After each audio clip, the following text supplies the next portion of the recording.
Hi friends, welcome to my channel. இன்னைக்கு நம்ம சேப்பங்கிழங்கு காரக்குழம்பு எப்படி செய்யறதுன்னு பார்க்கலாம். ஸோ இந்த ரெசிபி ரொம்ப சூப்பராக இருக்கும், ரொம்ப டேஸ்டியாகவும் இருக்கும். ஸோ இந்த ரெசிபி நம்ம செய்கிறதுக்கு முன்னாடி நம்ம சேனலில் வந்து கிவ் அவே போயிட்டுருக்கு. கிவ் அவே நீங்கள் இன்னும் பார்ட்டிசிபேட் பண்ணலைன்னா சீக்கிரமாக பார்ட்டிசிபேட் பண்ணி வின் பண்ணுங்கள். ஸோ அதுக்கான லிங்க் வந்து நான் டிஸ்கிரிப்ஷனில் கொடுக்குறேன். ஸோ செக் அவுட் பண்ணிக்கோங்க. ஸோ இப்போ நம்ம வீடியோக்குள்ளே போகலாம். சேனலை ஃபஸ்ட் டைம் பார்க்குறீங்கன்னா சப்ஸ்கிரைப் பட்டனை கிளிக் பண்ணிக்கோங்க.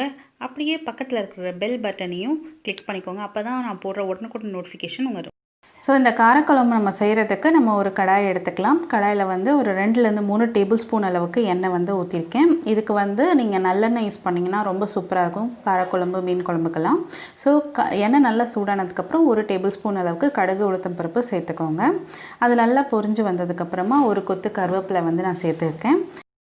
கருவேப்பிலை நமக்கு நல்லா பொரிஞ்சு வந்ததுக்கப்புறம் ஒரு 10-15 பல்லு பூண்டு வந்து நம்ம சேர்த்துக்கலாம். பூண்டு வந்து நீங்கள் எவ்வளோக்கு அதிகமாக சேர்த்துக்கிறீங்களோ அவ்வளோ சூப்பராக இருக்கும். ஸோ பூண்டு வந்து சேர்த்துக்கோங்க. சேர்த்துட்டு நம்ம வந்து ஒரு பெரிய வெங்காயம், வல்லார வெங்காயம் வந்து எடுத்துக்கோங்க. அது வந்து 2 இல்லைன்னா 1, பெருசாக இருந்தால் 1 எடுத்துக்கோங்க, சிறுசாக இருந்தால் 2 எடுத்துக்கோங்க. அதை நீல வாக்கில் கட் பண்ணி அதையும் வந்து சேர்த்துக்கோங்க. சேர்த்துட்டு நல்லா வந்து வதங்கி விட்டுருங்க. ஸோ இது நல்லா வதங்கி வரணும், கருகக்கூடாது. லைட்டாக வந்து ப்ரௌனிஷ் வர்றது வரைக்கும் பூண்டும் வெங்காயமும் நல்லா வதக்கி விட்டுருங்க. ஸோ இது நல்லா வதங்கி வரட்டும்.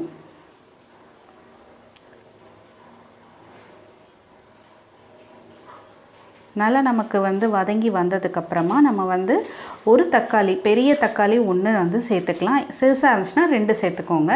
ஸோ தக்காளி வெங்காயம் தான் மெயினாக அது வந்து சேர்த்துக்கோங்க. நல்லா வந்து இதுவும் வந்து மசிய வதங்குற வரைக்கும் வெயிட் பண்ணுவோம். இப்போ இதுவும் நமக்கு நல்லா வதங்கி வந்துருச்சு. இப்போ நான் வந்துட்டு சேப்பங்கிழங்கு வந்து சேர்க்க போகிறேன். அதை வந்து நான் வந்து அவிச்சு அதுக்கப்புறம் அதோட தோலை வந்து உரித்து எடுத்துருக்கோம்.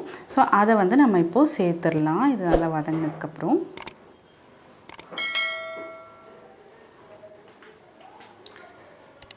ஸோ சேப்பங்கிழங்கு பார்த்திங்கன்னா ரொம்ப உடம்புக்கு ரொம்ப நல்லது, நல்ல கொலகொலப்பு தன்மை உள்ளது. ஸோ இந்த மாதிரி கொலகொலப்பு தன்மை உள்ளது எல்லாமே நம்ம சாப்பிட்றோம். வெண்டைக்காய், சேப்பங்கிழங்கு அதெல்லாம் வந்து நம்ம முட்டு வலி, அந்த மாதிரி எலும்பு சம்மந்தமான எல்லா ஒரு வலிக்கும் வந்து ரொம்ப நல்லது. ஸோ வாரத்தில் 1 நாள், வாரத்தில் 2 நாள் அந்த மாதிரி வந்து இந்த கொலகொலப்பு தன்மை உள்ள காய்கறியை வந்து நம்ம எப்போவுமே சேர்த்துக்கணும். அப்போ தான் ரொம்ப நல்லது. ஸோ எல்லாத்தையும் நல்லா வந்து மிக்ஸ் பண்ணி விடுங்க. ஸோ ரொம்ப அவிக்கணும்னு அவசியம் இல்லை, ஓரளவுக்கு அவிச்சு நம்ம வந்து தோலை மட்டும் உரித்து எடுத்துகிட்டு லைட்டாக கட் பண்ணால் போதும். ஸோ இது நல்லா வதங்கும் போது கொஞ்சம் எண்ணெய் கம்மியாக இருந்தால் நீங்கள் இன்னும் கொஞ்சம் எண்ணெய் கூட நான் சேர்த்துருக்கேன். சேர்த்துட்டு நல்லா வந்து எண்ணெயிலே வதங்கணும், தண்ணி ஊற்றவே கூடாது. ஸோ எண்ணெயிலே இது நல்லா வதங்கட்டும் ஒரு 5 மினிட்ஸ். ஸோ நமக்கு ஓரளவுக்கு வதங்கினதுக்கப்புறம் 1/4 டேபிள் ஸ்பூன் அளவுக்கு மஞ்சத்தூள் வந்து சேர்த்துக்கலாம். மஞ்சத்தூள், உப்பு கொஞ்சம் சேர்த்துக்கலாம். சேர்த்துட்டு நல்லா ஒரு வாட்டி மறுபடியும் வந்து நம்ம மிக்ஸ் பண்ணி விடணும்.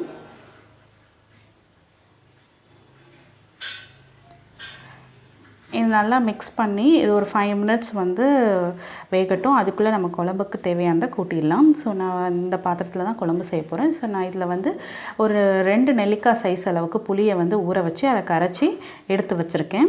ஸோ இது கூட நம்ம வந்து மசாலா வந்து ஆட் பண்ணிக்கலாம். ஸோ காரக்குழம்புனாலே புளி தான். ஸோ இதில் வந்து மசாலா நான் வந்துட்டு ஒரு 4-5 டேபிள் ஸ்பூன் அளவுக்கு வீட்டில் அரைச்ச குழம்பு மிளகாய்த்தூள் வந்து சேர்க்க போகிறேன். ஸோ அது இல்லை அப்படின்னா நீங்கள் வந்து மல்லித்தூள் அண்ட் மிளகாய்த்தூள் வந்து சேர்த்துக்கலாம். அதுக்கப்புறமா நான் ஒரு கப் அளவுக்கு தேங்காய், அதாவது 4-5 டேபிள் ஸ்பூன் அளவுக்கு தேங்காய் வந்து சீரகம் அப்புறமா ஒரு கொத்து கருவேப்பிலை சேர்த்து அரைச்சி மையாக எடுத்துருக்கேன். ஸோ அதையும் வந்து நம்ம இதில் சேர்த்துக்கணும். சேர்த்துட்டு கொஞ்சம் தண்ணி வந்து மிக்ஸ் பண்ணி அந்த மிக்ஸி ஜாரில் இருக்கிற தேங்காய் மற்றது எல்லாத்தையும் எடுத்து அதையும் வந்து இதில் சேர்த்துக்கலாம். சேர்த்துட்டு நமக்கு நல்லா வந்து அதை மிக்ஸ் பண்ணி விடுங்க. மசாலா எல்லாமே நல்லா கரையிற அளவுக்கு மிக்ஸ் பண்ணிக்கோங்க. ப்ளஸ் நம்ம குழம்புக்கு தேவையான அளவுக்கு தண்ணியும் வந்து இதோட நம்ம சேர்த்துக்கலாம். நல்ல ஒரு திக் கன்சிஸ்டன்சி வந்துருச்சுன்னா விட்டுடுங்க. இப்போ வந்து நம்ம உப்பு சேர்த்துக்கலாம். உப்பு சேர்த்து நம்ம வந்து இதில் வந்து காய் வந்து வெந்துருச்சுன்னா அது எல்லாத்தையும் வந்து இதில் சேர்த்துடணும். ஸோ காய் நமக்கு நல்லா வெந்துருச்சு. ஸோ நான் அதை ஆஃப் பண்ணிவிட்டு நான் எல்லா காய் வதக்குனது எல்லாத்தையும் வந்து இதுக்குள்ளே சேர்த்துறேன். சேர்த்துட்டு எல்லாத்தையும் நல்லா ஒரு வாட்டி மிக்ஸ் பண்ணி விட்டுட்டு இப்போ நம்ம இதை கொதிக்க விட்டுடலாம். ஸோ மசாலா எல்லாமே நமக்கு நல்லா கொதித்து வெந்து வரணும். ஸோ இதை வந்துட்டு நான் கொஞ்சம் ஹை ஃப்ளேமில் தான் வச்சு செய்கிறேன். நீங்கள் ஹை ஃப்ளேமில் வைக்கிறீங்கன்னா பக்கத்துலேயே இருந்துட்டு ஒரு வாட்டி வந்து லைட்டாக கிளறி விட்டுட்டே இருங்க. இல்லாட்டி வந்து சேப்பக்கிழங்கு வந்து உள்ளே அடியில் போயிட்டு அப்படியே ஒட்டிக்கும். ஸோ நான் ஒரு 5 மினிட்ஸ் ஆனோன்னா நமக்கு ஓரளவுக்கு குக் ஆகிடுச்சு. இன்னும் நம்ம வந்து நல்லா கொதி வர வரைக்கும் வெயிட் பண்ணோன்னா நம்மளோட குழம்பு வந்து ரெடி ஆகிடும். ஸோ ஒரு 10 மினிட்ஸ் ஆகிடுச்சு. நமக்கு நல்லா குழம்பு வந்து கொதிச்சு நல்லா வாசனையாக இருக்குது. ஸோ அவ்வளோதான், நம்மளோட சேப்பங்கிழங்கு காரக்குழம்பு வந்து சூப்பராக ரெடி ஆகிடுச்சு. பாருங்கள், சூப்பராக வெந்து வந்திருக்கு. நல்ல டேஸ்ட்டாகவும் இருக்கும். எல்லாருமே சாப்பிட்லாம். நம்ம மூட்டு வலி அந்த மாதிரி எந்த பிரச்சனை இருந்தாலும் இது சாப்பிட்டோன்னா போதும். ரொம்ப சூப்பராக இருக்கும், எஃபெக்டிவாக இருக்கும். இந்த வீடியோ உங்களுக்கு பிடிச்சிருந்தா ஒரு லைக் கொடுத்துருங்க, ஒரு ஷேர் கொடுத்துருங்க, கமெண்ட் கொடுத்துருங்க. அண்ட் மறக்காமல் நம்ம சேனலில் சப்ஸ்கிரைப் பண்ணிவிடுங்க. So thanks for watching.